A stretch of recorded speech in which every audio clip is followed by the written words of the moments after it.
I think like a lot of the times the people around them don't necessarily believe in what they're doing. And maybe they constantly feel like they have to prove something. Um, but I think if they find like the right advisors and the right mentors that they didn't necessarily know prior to having their business, I think that's like you, for example. I think if they had someone like you in their life to kind of guide them through things, I think that's extremely helpful. But I think a lot of the times founders, like some of them can be very eccentric and have these big ideas, and it's hard to have other people see their vision. Hey there, and welcome to another episode of the Founders Unmasked. Today we see Kailey Madger getting unmasked.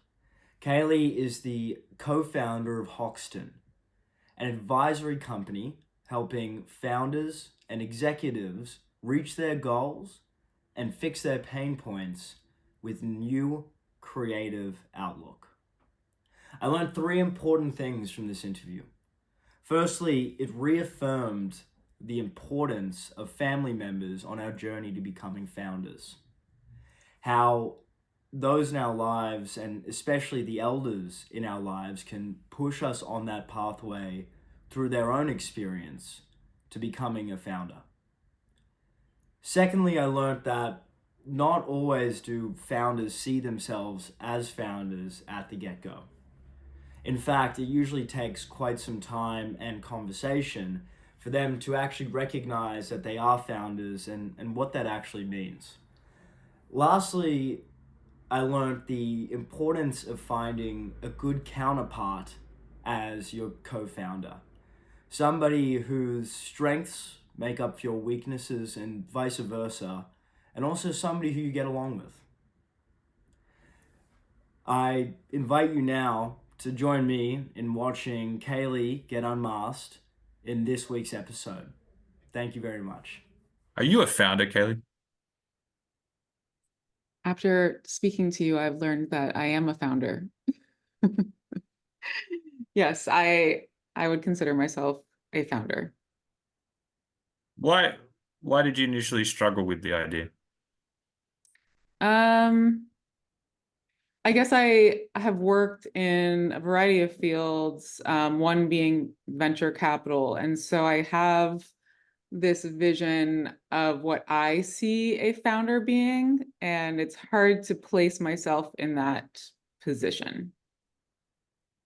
Hmm. Interesting. Sounds like you respect what they go through. I respect what they go through very, very, very more than most people. I really feel like I have a strong understanding of what founders go through and their passions and how hard it is to achieve their goals. It is unbelievable what most founders go through, and it's very admirable for sure. Why do you think you have that natural inclination? Mm.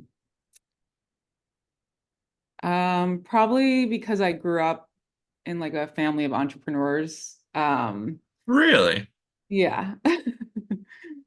I Hmm. think like also I grew up in a family with very intelligent people, and I was the youngest of three girls, and I was the rebel. So like my Yeah. sisters were always these brilliant, wonderful human beings who won every award and did everything the best. And then there was me who was the wild child, and all I wanted to do was party and be bad. And I think as I got older, I realized that wasn't so important, and I wanted to prove myself over the years. Um, and I feel like I'm finally in a place where what I'm doing feels right and makes sense, and I can actually use my brain the way I'm supposed to. Hmm. Did you choose to be the wild child, or is that just the character that you are? Oh, it was by choice. I was actually a very good, Right. perfect child, and there was a bad girl in one of my classes in grade school. Hmm. And I thought she was amazingly cool and wanted to be her friend. And then that's where my life took a turn into being a wild child that lasted quite a long time. So you over-indexed on wild child, Yes, but I had a lot of right? fun doing it. So, Did it make you a better learner? Did you uh, learn more things, you think, as a wild child? I think it gave me street smarts that I wouldn't necessarily have otherwise because I grew up in a very small town, but I always wanted to be in the big city. So every chance I could, I went to Toronto, which I grew up in Canada. Um, so I definitely think it gave me a different type of intelligence that I wouldn't necessarily have had if I didn't go that route. Interesting. Do you think that street smarts has made you more relatable to founders and entrepreneurs? I think it's made me more aware. Like I feel like I have a good sense of awareness for human beings at this point, and like I can really not necessarily see through things, but I can understand and feel someone's struggle or what they're going through kind of from very initial conversations, which I think is really helpful when trying to support executives or founders. Yeah, I would say you make people feel at ease. Thank you. I appreciate that. Has anyone ever told you that before? No, they Right. have. Okay. What type of entrepreneurs were your family? My mm, sorry, my grandfather Right. owned a ski and tackle shop. So it was a fishing shop in the summer Uh-huh. and ski shop Sounds in very Canadian. we're very Canadian. Yeah. He created his own patents for a variety of different products. He just literally could do everything and anything. And then my father was a dentist and owned several of his own practices. My other grandfather was based out of New York City, and he owned restaurants and camps. Wow. So Did you look up to them at all? absolutely, yeah, for sure. Both my grandfathers were just like the most incredible humans, the kindest, sweetest men that could literally do everything and anything. So yeah, major role models for me. What part of their character do you think that you grabbed onto that you now apply? Is it the ease? Yeah, did they used to make people feel at ease like you do? Oh, totally. Yeah, absolutely. Like Yeah, just a calming energy. I don't know if I have that, but if you think I do, thank you. I think you But do. yeah, definitely a calming energy about them and always like could find a solution to any problem. So definitely Right. good reasons. And was your father like his father in any way? Or Nope. were they a little bit different? Very Yeah. different. Definitely different in the way he maneuvered himself, which was odd because my grandfather was so strong in his energy that you think it would have rubbed off on my father, but it did not. So I think I also have a little bit of his energy as well. And how would you quantify his More trait? intense, more actually when he's being a dentist, he's very calming. His energy, Hmm, like he's yeah, patients absolutely love him. Um, and so I guess in his work he is very calming, but in his other parts of his life, he's more intense. right. Maybe you were just the wild child daughter. Having three daughters would be intense.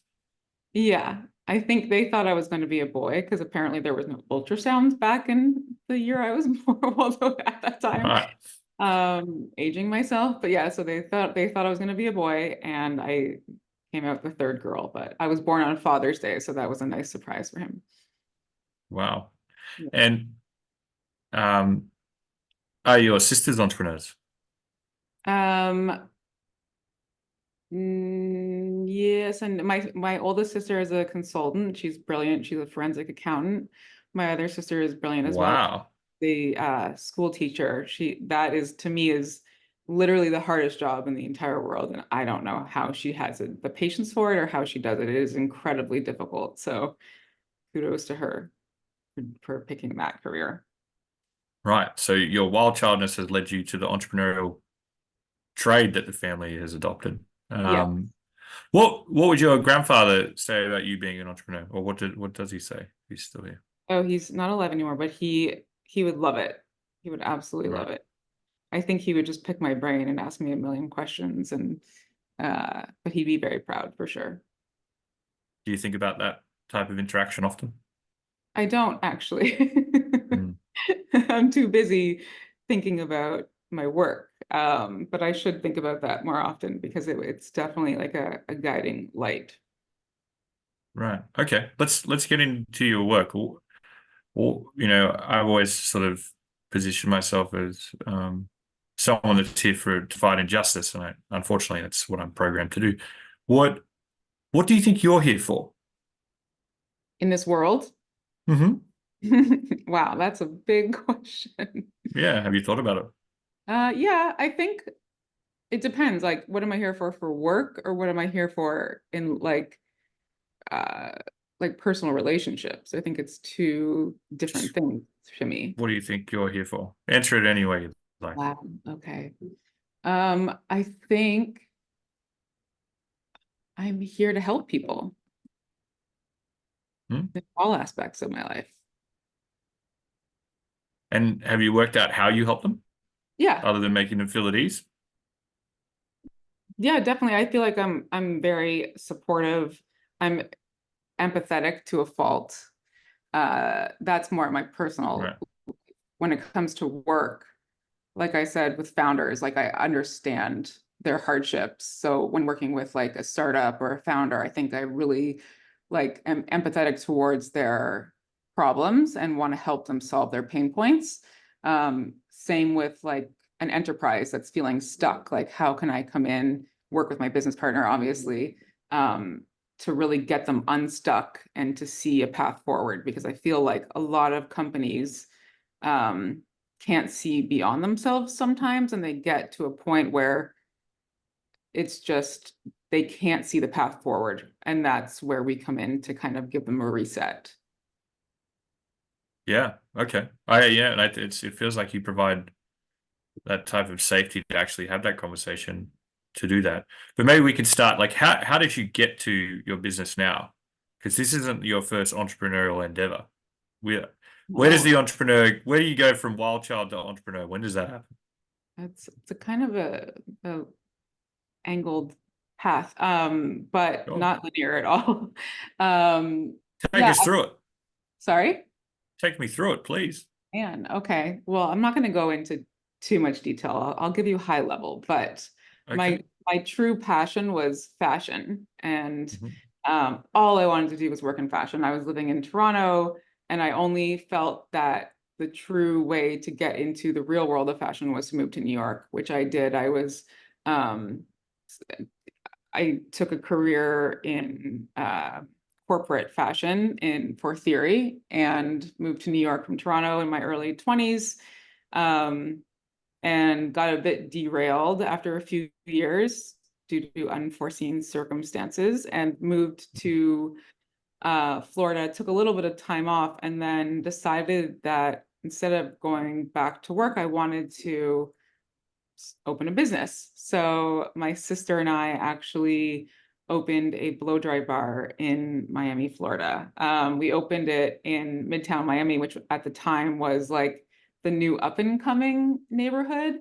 We were really one of the only retail spaces in the neighborhood. And I think the wild child in me wanted to be in the coolest new spot where no one else was. And that's not necessarily the best way to open a business.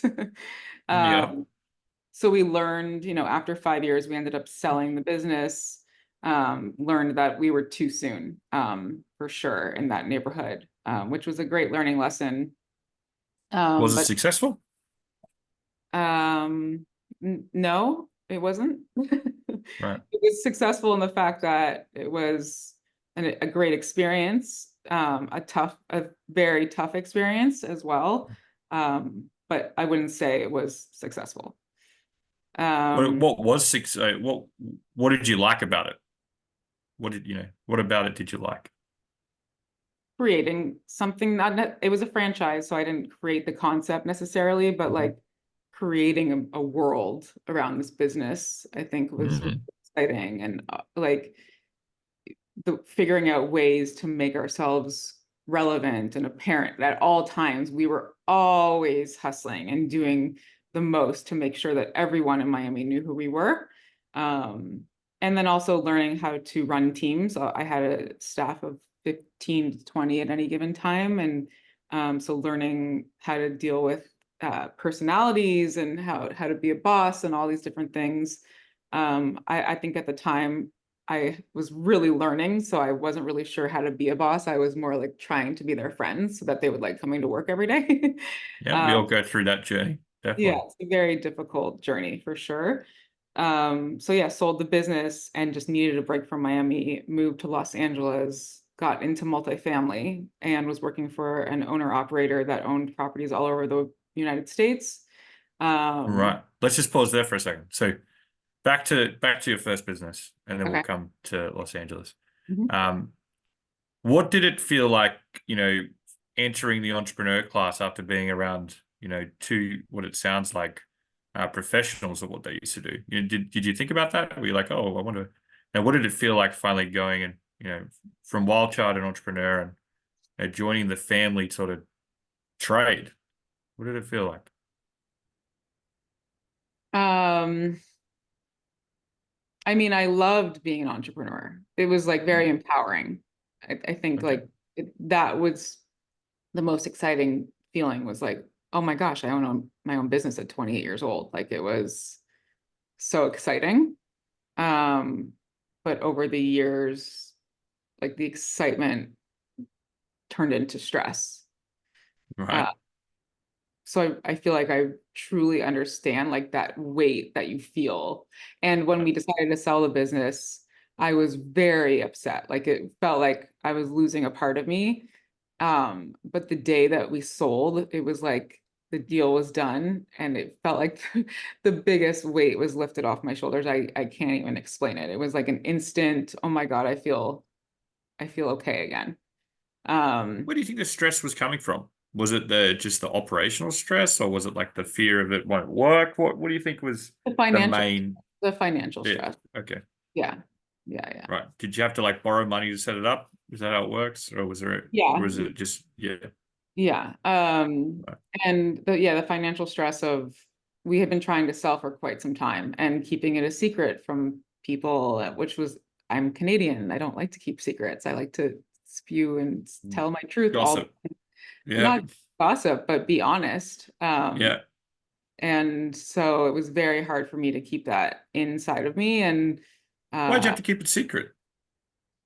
because we wanted to retain our staff, we wanted to retain our customers. Oh, We okay. didn't want people to know like we're trying to move on from this, Yeah. um, because we didn't know how long it would take. And honestly, it took years for us to sell.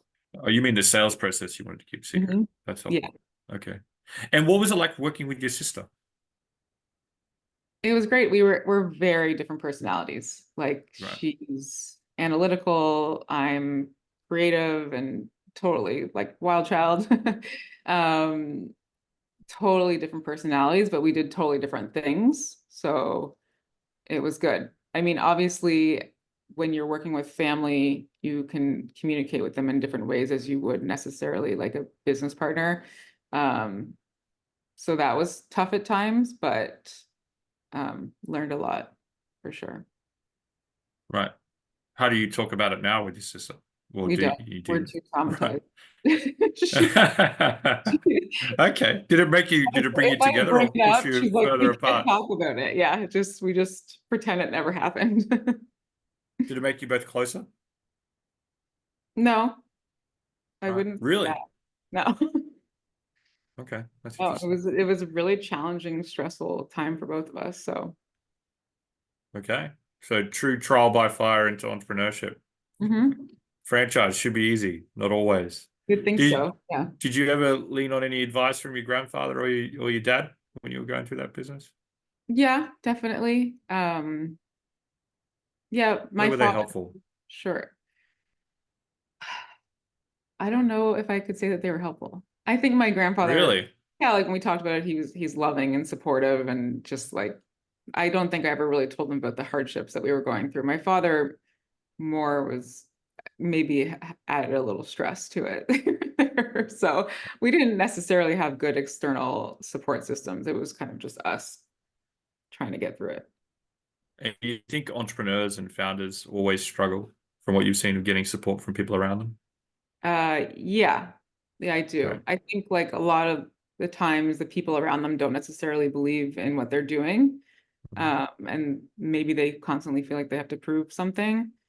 Um, but I think if they find like the right advisors and the right mentors that they didn't necessarily know prior to having their business, I think that's like you, for example. I think if they had someone like you in their life to kind of guide them through things, I think that's extremely helpful. But I think a lot of the times founders, like some of them can be very eccentric and have these big ideas, and it's hard to have other people see their vision.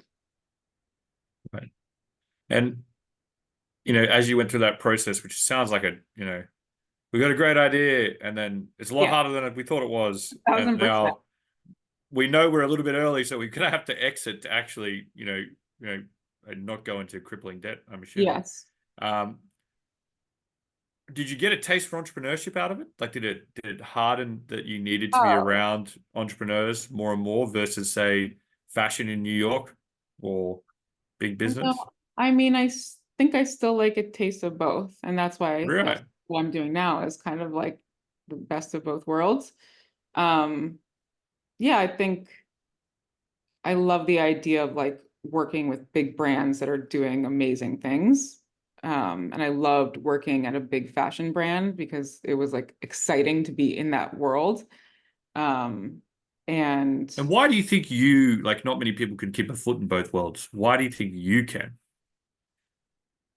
Like, why is that a superpower for for you? working with a big brand, the people who work inside the big brand are all in their own way, like a part of the business owners, right? Like, so Right. it's still like I still once we get in there, I can still see their hardships. I can still see their struggles. Everyone's trying to achieve greatness in one way or another. It just depends on if they are an entrepreneur, if they're working for a big company. Right. It sounds like you've been able to find the entrepreneurial trait people in the brand team or something Absolutely. like that. Yeah. Right. I also think the brand is also, always part of the founding story. So Yeah. I think it's a more okay. That makes sense. If you could do 100% one or the other, would you be able to pick or no? 100% entrepreneurship. Okay. And why is that? What's the difference for you? It's the it's much more rewarding to me. Like I feel like I'm much more driven. I mean, I'm always driven because that's just You how I like the work. speed? Yeah, I like to get things done. But I think entrepreneurship, it is much more rewarding. Like I feel like, and I love like big ideas and creating and all these things. So I feel like it allows me to really flourish and be who I want to be and adding my ideas to something to create something amazing. Right. Okay. That's really helpful. Sounds like you're a builder more than a trader. Okay. Um, just so just on this same line of questioning, who do you find easier to put at ease with your superpower? Founders or people that work in big businesses? You build trust with founders faster than you do big business? Probably founders, yeah. Right. Why do you think that is? Um, well, in big business, there's just so many layers already, Mm. right? Like there's so many processes and people and things that you have to get through. So the openness is not as available when a Okay. founder, you're on your way to creating something and there's more openness to like discover different avenues. Yeah. I think at a really simple level, founders respect loyalty, and I think you're a loyal person. Yeah, you I can see that in your approach. You don't sort of let people out to dry. loyal to a fault. Yeah, well, I'm optimistic to a fault, generally to my own detriment. Okay. Okay, so So you've gone from, you've sold your business, you've gotten out of, you've escaped peril, right? Now you've found yourself in LA, which to me would be another version of peril from Miami, but you found yourself in LA. And you're working at I guess a family office type business. Is that right? Someone that's making investments or There was a family office behind right? the operator. Yeah. And what were you doing there? Where is the A lot how of are you an things. entrepreneur? I Yeah. was doing marketing, Hmm. but I was also doing design. So when I landed in LA, my first task was to help design our brand new office. Hmm. Um, and I absolutely loved it. I was doing many jobs, but through that, the owner of the company kind of saw that I had a vision for things and was creative and had different talents outside of marketing. So he tasked me with doing this kind of all over the country, which was very exciting for me. Not just being stuck. I don't really like being stuck in like one place. Like that's probably another reason why I like being an entrepreneur. I don't like you are just the marketing person. You're going to do this every day. That's not who I am. So it gave me an outlet to be more creative and take on more tasks. And through that, he eventually decided to launch a venture capital fund investing in real estate tech, and I joined him as first employee to help launch the fund. First employee, loyal again. Okay, that's bold. Now, at this point, have you accepted that you're a creative thinker and have you lent into it, or are you still trying to, I you're mean, still trying to figure out why no one no, thinks like you do? I always knew that I was. It was just like trying to find my way to let it out. Right. And do you think you were letting it out at this point with this No, job? no, Really? no. Okay. No, I mean the creative part of launch. Why? It sounds like you had a lot of trust. Why were you holding back? I think I was so burnt out from my business that I kind of just didn't care, to be honest. Like I just needed a minute to like Hmm. get Monday to Friday job. So I was willing to just go with the flow of where the wind was taking me, and that's where the wind was taking me at the time. Um, yeah, I Did you was feel lonely? no, I didn't feel Hmm. lonely. I just probably felt like there was creative parts of me that needed to get out for sure. Okay. Yeah. And how did you finish up there? What did you achieve by the end of it? At the venture capital fund. Hmm. I think I created like a great network. Actually, like I met so many amazing people, so many amazing founders, learned so much from that world and the tech space that I would have never learned otherwise. Venture capital was like completely new to me, so it taught me so much, and I learned so much from the founder of the fund, and uh, Hmm. yeah, it just gave me a whole new angle on life that I never expected to be in venture capital. I always, in my mind, was in like a creative beauty fashion space. So even though it wasn't necessarily like my passion that I had expected to uh, follow, it definitely taught me a lot and kind of, I think it really helped me be where I am today. Right. And did you end that experience because you knew where to go next, or were you still unsure? At that point, I knew I wanted to be in the tech space, but on the startup side. Right. Time to be an operator again. I just wanted to Get get a on. little scrappy. Like I didn't, it And was is like, it where does the scrappiness come from? Does it come from working at the bait tackle and ski store? Does it come from the wild child? Does it come from the actual experience running the business that you had in Miami? Like I when just did you grew up get in used? this When did like, you become a mongrel, so to speak, like the scrappy I dog grew up spirit? in like a farm, like it was a fancy Oh, farm. okay, It was a farm, So like I grew up just a doing weird fancy fun. things. Yeah, it wasn't like we had horses and stuff, but like I would sap a tree for maple syrup and pick apples constantly from our orchard. Like it, I think I had a kind of a scrappy-ish childhood of doing a lot of unique things. And so Hmm. um I I feel like I was in like a very polished world where I wanted to get in the nitty gritty and like I said, it's more rewarding to build something from nothing, right? So I like the idea of like watching something flourish and creating. Right. Okay. And that's the farm taught you that you wanted to be scrappy. I don't know if that's true or not, but I Sounds like it could be true. it could be true, yeah. Yeah. So, you join a startup. We know that part of the story. So we've now sort of find an opportunity to launch our own thing again. No, this You time I know, was working for a startup. oh, I okay. I was working in tandem with the founder though, like very closely. So I was very much involved in everything that was happening. And it was quite a small startup. So very, very scrappy. Felt as though I was kind of part of the founding team, even though I wasn't. Um, and yeah, it was a very interesting time.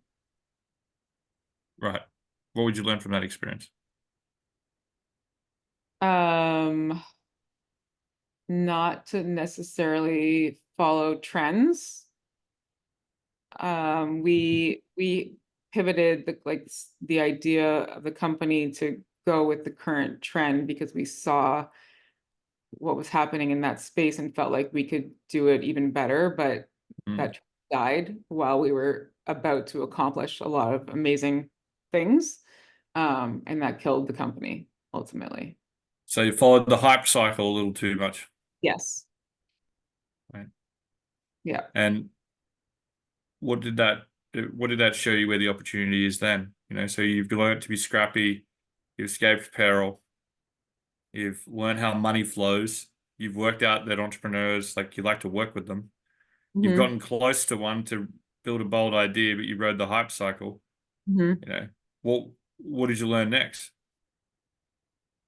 Um, well, after that, I worked for this company, you might know it. It's called With You With Me. Hmm.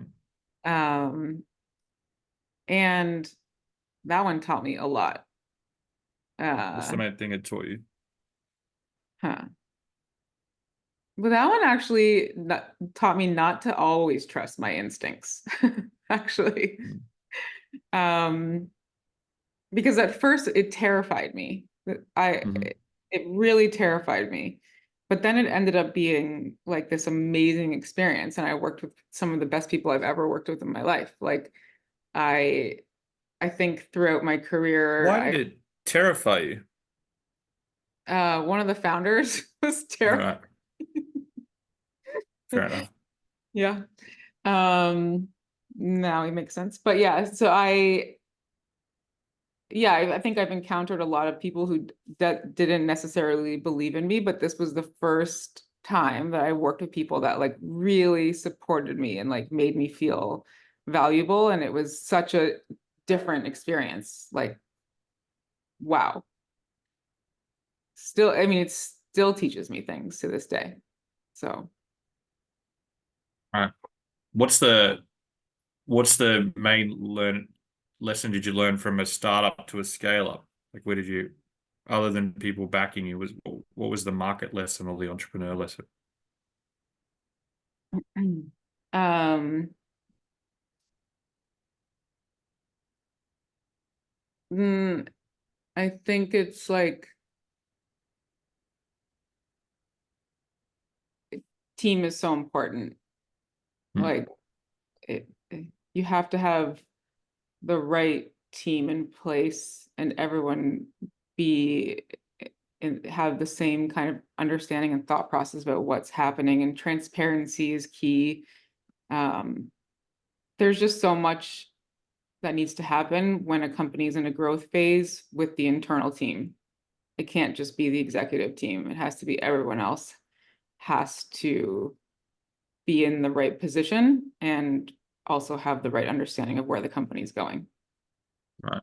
If they don't see the big picture and they're not in the right seat, you lose momentum. Absolutely. Right. It's tricky. Okay. And now you left there, you started your own venture again. Let's talk about that. What does Hoxton do? And what's the vision that you've got there? Now you're back in the entrepreneur seat. I'm back in the entrepreneur seat. Hoxton is an advisory for companies of all sizes. So we help executive and founders achieve their goals, overcome their pain points, with like a fresh creative perspective. We have different arms of the company. So there's strategy, marketing, marketing through e-commerce, design, and advisory. Right. And are they attracted to you because that you and your partner are like a good counterpart? Like, what do you give them that they don't have right now? Like, what do you give founders that they don't have necessarily? Well, my business partner has worked in a variety of disruptive spaces, and I think people are very, very intrigued by that. And then I also have worked in a variety of different spaces, and I think together, I mean, we work incredibly well together. And I think we also have full transparency with everyone we work with, and we fully integrate into their company. So like we act as like fractional executives. We don't just act as an agency and work on one thing. We try to support them in a variety of different avenues where it's needed. Right. And is it working? It is. Yeah. And what I does it feel like when you have a business working versus oh, it's sort of amazing. having one where you feel like you're not going to survive? It's amazing. I feel like one, I'm finally getting to like do what I'm meant to do what I love. And it's just like the flow is fantastic. We work really, really well together. We like the clients that we're working with. We feel like we're achieving great things with them.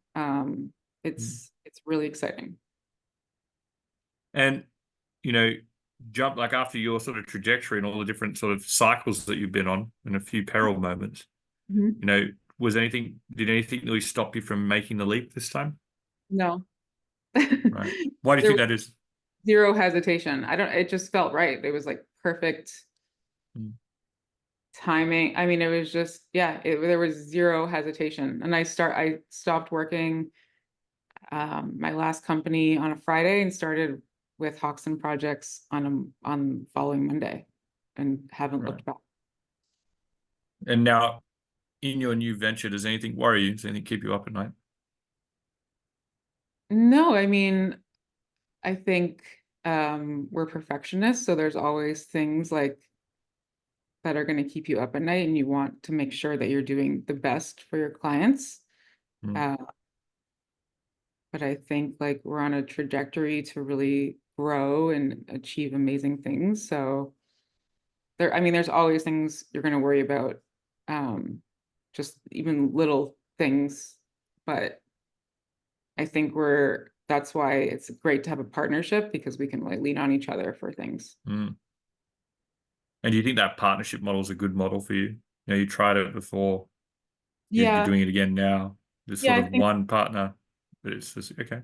we really motivate each other. I think it's great. I love working in a team. So like it really does help me. I love having someone to bounce ideas off of and get opinions from and just motivate each other to work as best we can. Now, you make people feel at ease, and we talked about probably where you got that from. But you're almost very, not at ease when you showcase yourself. Why is that? I Why can someone? Why? hate talking about myself. This is difficult for me. Why is that? Talking about yourself or showing someone, effectively underneath what's underneath the surface? Which is it, do you think? I don't mind getting underneath the surface. It's just breaking through that. I kind of like being behind the scenes. Like I'm very Mhm. much, uh, yeah, I've always been that way. I don't know. It's just, I never loved like showcasing myself to the world. Mm. Yeah. Talking about myself is my least favorite thing to do. Mm. Interesting. No, I don't think many people do. I think every story is important. Is there anything um, in your story that you wish you would have changed? In my story that I wish, no, Right. no, no, lots of And things, but it got me to where I am now. So and outside of, you're a creative thinker, you can put people at ease, which are traits of a, entrepreneur. Is there any sort of trait that you think was hard earned in that process that you wouldn't have had unless you went on it? um trait that was hard earned. I mean, I think a downfall of mine is I overtrust. Hmm. So working on my awareness um, in terms of what I give away too soon is something that I'm working on. Do you struggle to see adversaries coming? No, I think like I'm good at that. It's just a matter of like Right. trusting in human beings almost too much right off the bat. Right. Okay. That makes sense. And if your grandfather was here, how would you describe what you're working on now to him? That would be very like high level. I would say that I'm working with companies to help them achieve what they're trying to achieve. And um,